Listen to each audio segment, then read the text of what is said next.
YouTube channel শনিবারের রাতবেলা। আজকের গল্প নিহার রঞ্জন গুপ্তের আকস্মিক। বাংলা গোয়েন্দা উপন্যাস ও রহস্য গল্প রচনায় নিহার রঞ্জন গুপ্ত একজন অবিসংবাদিত লেখক।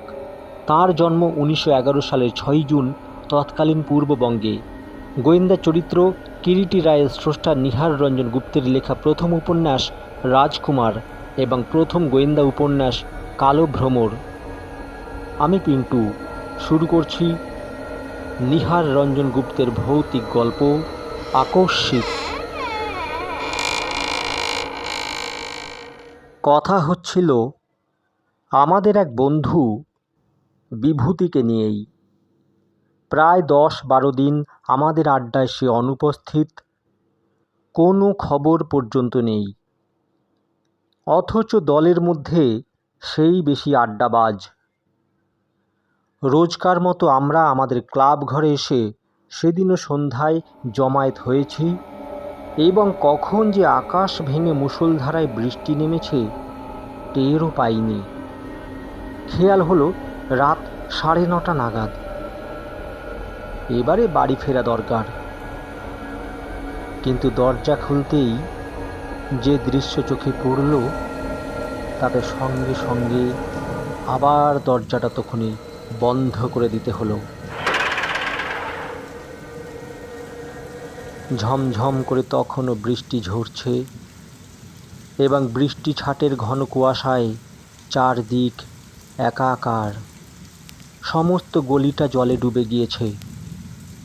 ঘরের চৌকাঠ পর্যন্ত জল থই থই করছে।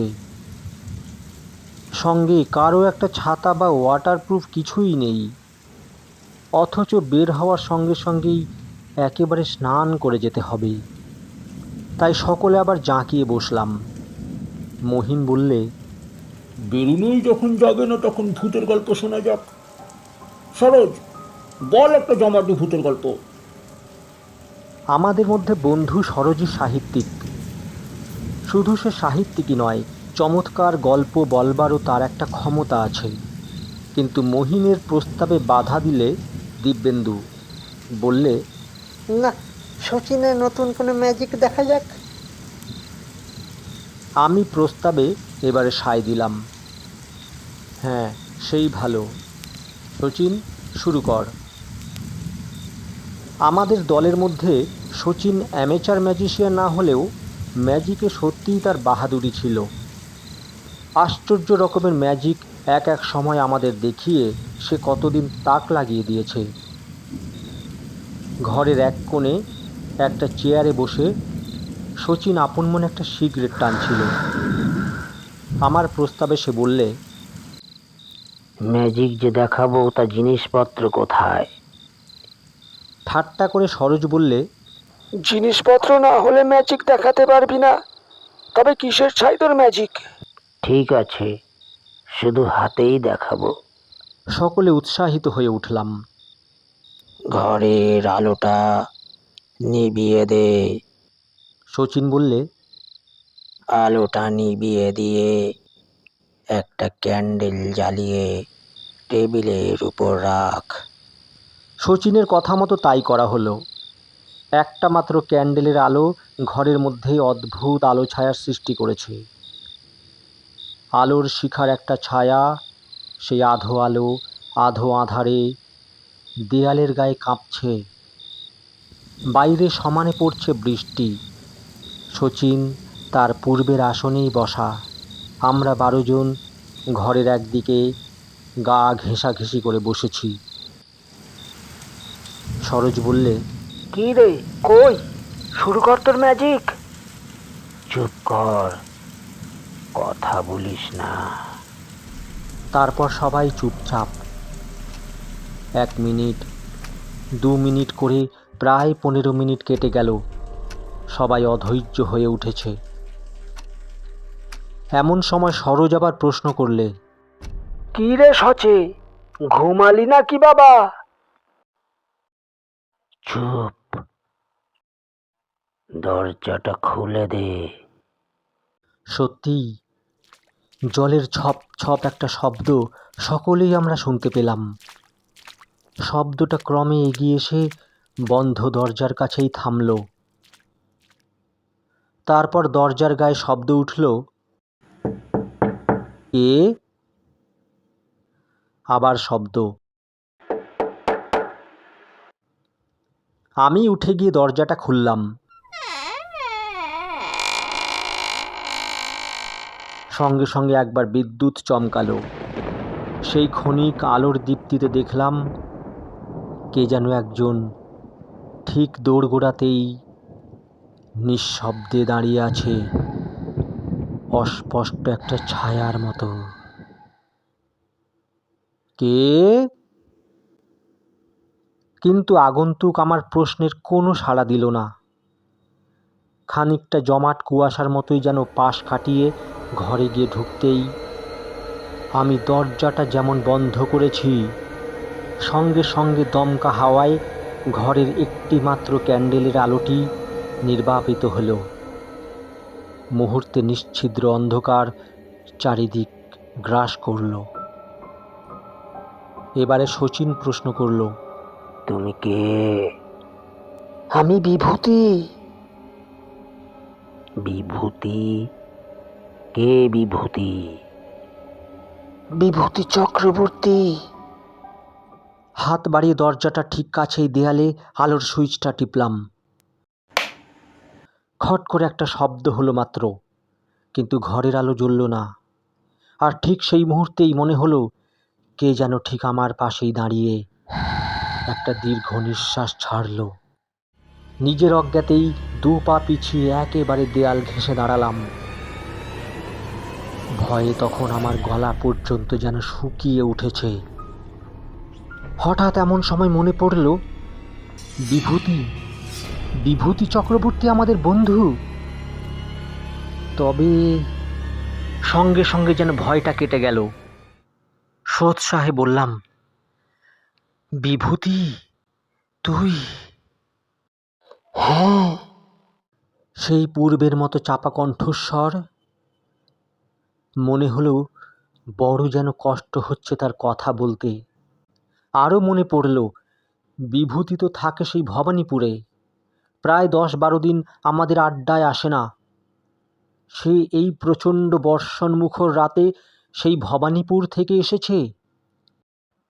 একটু বিস্ময়ই লাগে। আমি এবারে প্রশ্ন করলাম, এই ঝড় জলের মধ্যে এত রাত্রে তুই? ব্যাপার কি বিভূতি? বিভূতি আমার প্রশ্নের কোনো জবাব না দিয়ে শচীনকে সম্বোধন করে বললে, শচীন, আমাকে তুই ডাকছিলি কেন? এই জলের মধ্যে তুই এলি কি করে রে বিভু? জল? হ্যাঁ, বাইরে তো ভীষণ বৃষ্টি। তা হবে কি রে? চারিদিকে জল থই থই করছে না? আগেই বুঝি বের হয়েছিলি? না তো, শচীন ডাকার সঙ্গে সঙ্গেই তো এলাম। ভিজে গেছিস তো একেবারে? না। বলে কি বিভূতি? ওর মাথা খারাপ হয়ে গেছে নাকি? হঠাৎ আবার বিভূতি বললে, আমি যাই ভাই। যাবি? কোথায় যাবি এই বৃষ্টির মধ্যে? মাথা খারাপ হলো নাকি তোর? আমার বড় কষ্ট হচ্ছে রে। আমি আর ঘরের মধ্যে থাকতে পারছি না। আমি চললাম। বলবার সঙ্গে সঙ্গে দরজাটা যেন খুলে গেল। আর ঠিক সেই মুহূর্তে ঘরের আলোটা দপ করে জ্বলে উঠল। কিন্তু কোথায় বিভূতি? আমরা ঘরের মধ্যে হতভম্বের মতো দাঁড়িয়ে আছি। বিভূতি, বিভূতি! আমি ছুটে দরজার বাইরে গেলাম। বৃষ্টি তখন থেমে গিয়েছে।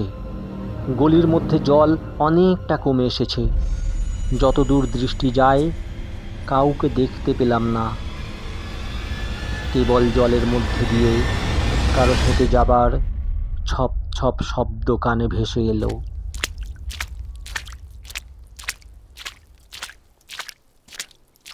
পরের দিন দুটো সংবাদ আমরা জানতে পারলাম। একটি সংবাদপত্রে প্রকাশিত হয়েছিল,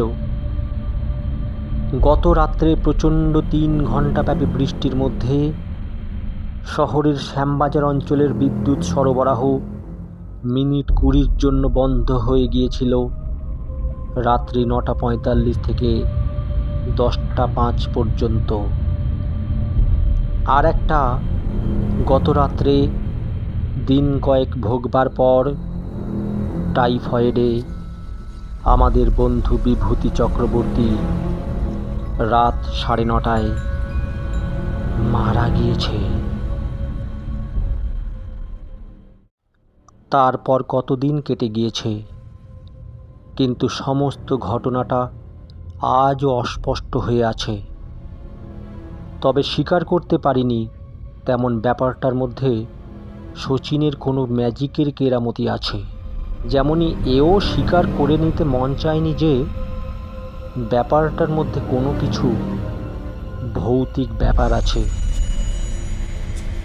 তবে যা ঘটেছিল তা বর্ণে বর্ণে সত্যি। প্রিয় শ্রোতাবৃন্দের কাছে অনুরোধ রইল, গল্প শোনার পর আমাদের পরিবেশনা নিয়ে লাইক ও কমেন্ট করবেন, শেয়ার তো অবশ্যই করবেন, আর হ্যাঁ, সাবস্ক্রাইব করতে ভুলবেন না। পরবর্তী গল্প শুনতে আগে থেকেই বেল বাটনে পুশ করে রাখুন। ধন্যবাদ।